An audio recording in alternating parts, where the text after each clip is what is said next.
जादुई कहानियाँ।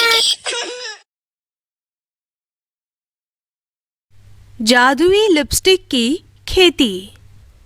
ये कहानी है ढोलकपुर गांव की, जहां संजना अपने माता पिता के साथ रहती थी।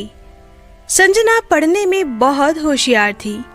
उसके माता पिता फैक्ट्री में काम करके घर का गुजारा किया करते थे। सब कुछ अच्छा चल रहा था, लेकिन एक दिन बहुत जोर की बारिश हो रही थी और उनके घर में पानी अंदर तक आ जाता है और छत से भी पानी टपक रहा था। देखते ही देखते बाढ़ आ जाती है, तीनों डूब जाते हैं। जब बारिश रुक जाती है और बाढ़ के पानी का बहाव भी कम हो जाता है, तो सिर्फ वहां पर संजना बेहोशी की हालत में पड़ी होती है। वहां पर उसकी चाची निर्मला संजना को उठा रही होती है। जब संजना को होश आता है तो वो रोती है और अपनी चाची से पूछती है, चाची, मेरे मम्मी पापा कहाँ हैं? वो जिंदा तो है ना? बेटा संजना, तेरे माता पिता का कोई सुराग नहीं मिला। वो पानी के बहाव के साथ ही बह गए। फिर निर्मला संजना को अपने साथ अपने घर ले जाती है। वह संजना का बहुत अच्छे से ख्याल रखती है। निर्मला की एक बेटी भी थी जिसका नाम था आरुषि। संजना बहुत समझदार लड़की थी। वह अपनी चाची के साथ खेतों में काम करवाकर हाथ बटाती थी, लेकिन आरुषि बहुत आलसी थी। वो बस सोते ही रहती थी और अमीर बनने की सपने देखती रहती थी। निर्मला उसे बहुत समझाती थी, लेकिन वो समझने का नाम ही नहीं लेती थी। चाची, आपका बहुत बहुत शुक्रिया। आपने मुझे अपने साथ रखा है। आप मेरा बहुत अच्छे से ख्याल रखती हैं चाची। माँ, जब से ये आई है आप बस इसका ही ख्याल रखती हैं। मुझे तो आप भूल ही गई हैं। बेटा आरुषि, तुझे संजना से कुछ सीखना चाहिए। वो मेरे हर काम में हाथ बटाती है। ऊपर से हम गरीब हैं। मुझे कभी कभी बहुत टेंशन होती है। तुम्हारी शादी भी करवानी है और जमींदार बहुत कम पैसे देते हैं। माँ, आपको इसे हमारे घर लाना ही नहीं चाहिए था। जब से आई है मुझे अपने हिस्से का भी इसे देना पड़ता है। इतना बोलकर आरुषि गुस्से से वहां से चली जाती है।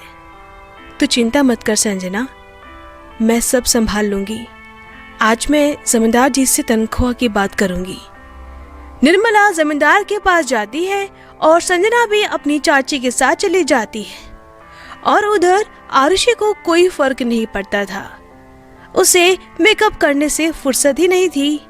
फिर वह निर्मला जमींदार जी से तनख्वाह बढ़ाने की बात करती है।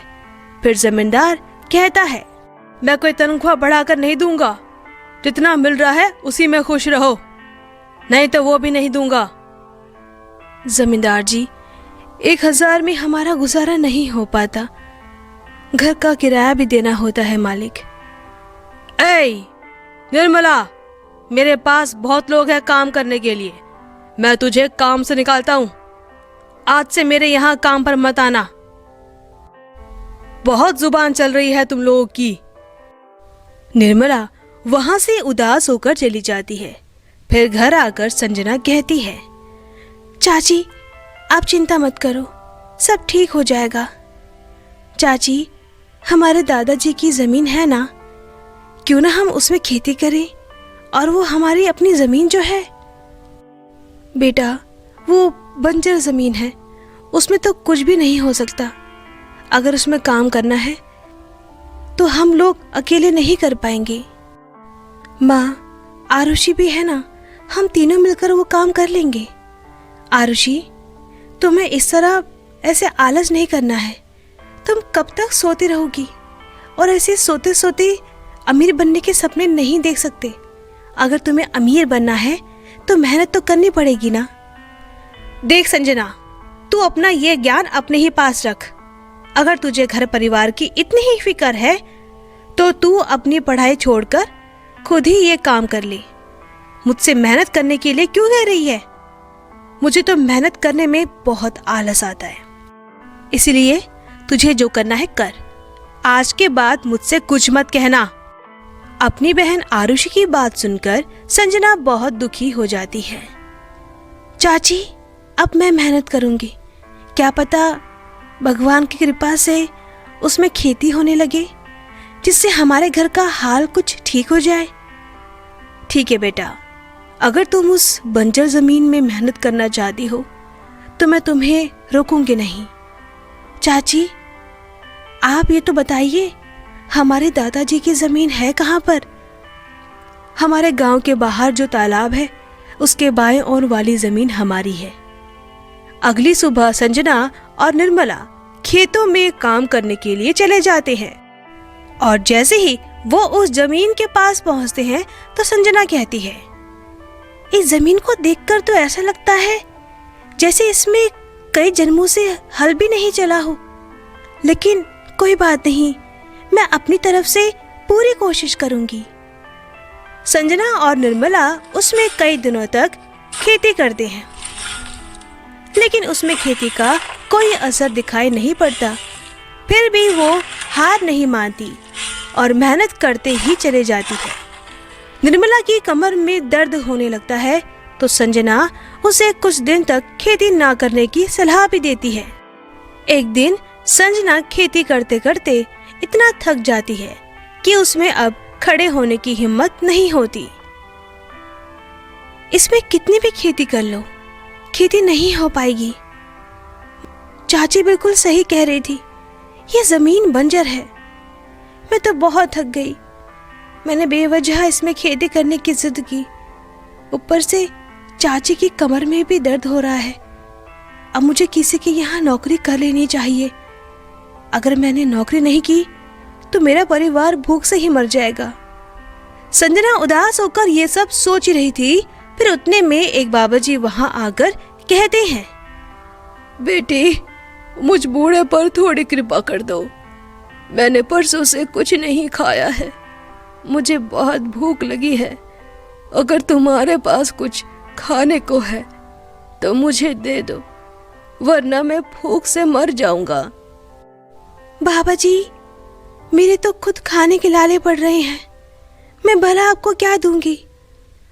ऐसा मत कहो बेटी, मैं बड़ी उम्मीद से तुम्हारे पास आया हूँ। ऐसी बात है बाबाजी, तो आप ये रोटी और प्याज खा लीजिए जो मेरी चाची ने मुझे दिया था। मैं एक दिन नहीं खाऊंगी तो भी चल जाएगा। बूढ़ा आदमी वो रोटी खा लेता है और कहता है, बेटी, तुम्हारा बहुत बहुत धन्यवाद। तुमने आज अपने हिस्से का खाना मुझे दे दिया। भगवान तुम्हारा भला करेगा। जो तुम चाहते हो तुम्हें वो सब मिलेगा बेटी। बूढ़े की बात सुनकर संजना उनसे कहती है, बाबाजी, मेरे माता पिता बाढ़ में बह गए, लेकिन मैं बच गई। अब मेरी चाची मुझे पाल रही है।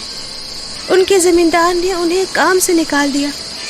हम लोगों के ऊपर गरीबी का पहाड़ टूट पड़ा है। मैं और चाची इस जमीन में कई दिनों तक खेती कर रहे हैं, लेकिन इसमें आज तक अनाज का दाना तक नहीं होगा। बेटी, लगता है तुम बहुत परेशान हो, लेकिन मेरे पास तुम्हारी इस परेशानी का एक हल है। ये लो, ये जादुई मिट्टी है और इसे अपने खेतों में डाल दो।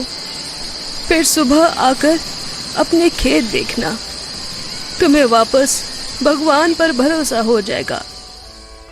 अगर आप इतना कह रहे हैं तो मैं ये जादुई मिट्टी अपने खेत में डाल देती हूँ। बाकी देखते हैं आगे क्या होता है।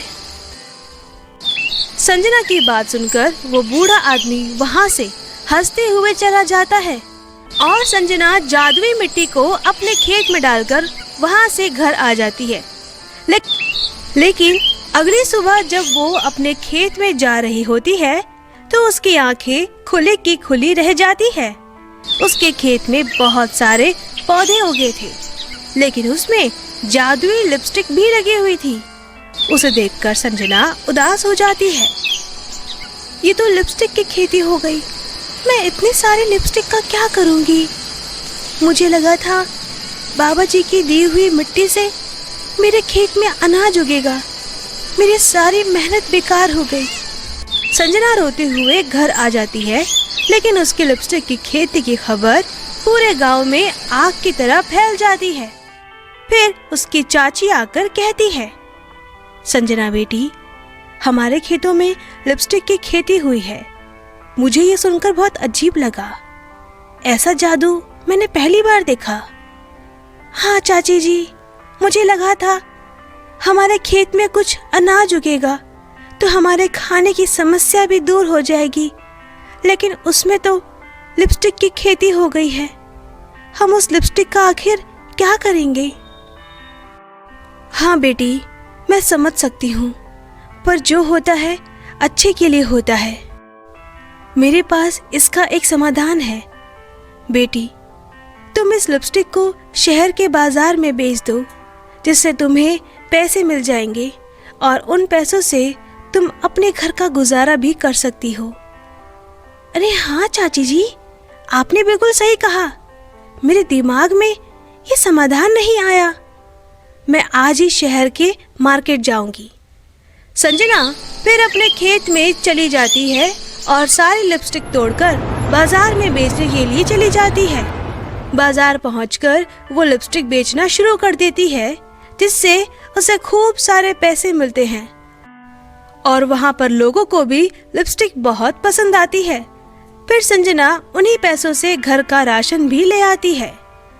चाची जी, लोगों को मेरी लिपस्टिक बहुत पसंद आई है। उन्होंने मुझे कल भी बहुत सारी लिपस्टिक लाने को कहा है। मुझे लगता है अब यही जादुई लिपस्टिक से हमारी कमाई का जरिया बन जाएगा। और चाची जी, मैं आज बहुत सारा राशन भी लाई हूँ। हाँ बेटी, मुझे बहुत अच्छा लगा। आखिर तेरी मेहनत रंग लाई। इसीलिए हमेशा मेहनत करते रहो, फल जरूर मिलता है। इसी तरह आरुषि को भी समझ आ जाता है कि सोते सोते सपने देखने से कुछ नहीं होता। अमीर बनने के लिए मेहनत करना बहुत जरूरी होता है। फिर आरुषि भी संजना के साथ खेतों में काम करने चली जाती है और फिर बाजार में लिपस्टिक बेचकर वो धीरे धीरे अमीर बन जाते हैं। फिर तीनों खुशी खुशी रहने लगते हैं। तो दोस्तों, अगर आपको हमारी कहानी पसंद आई हो तो इसे लाइक करना और शेयर करना और हमारे चैनल को सब्सक्राइब करना मत भूलना।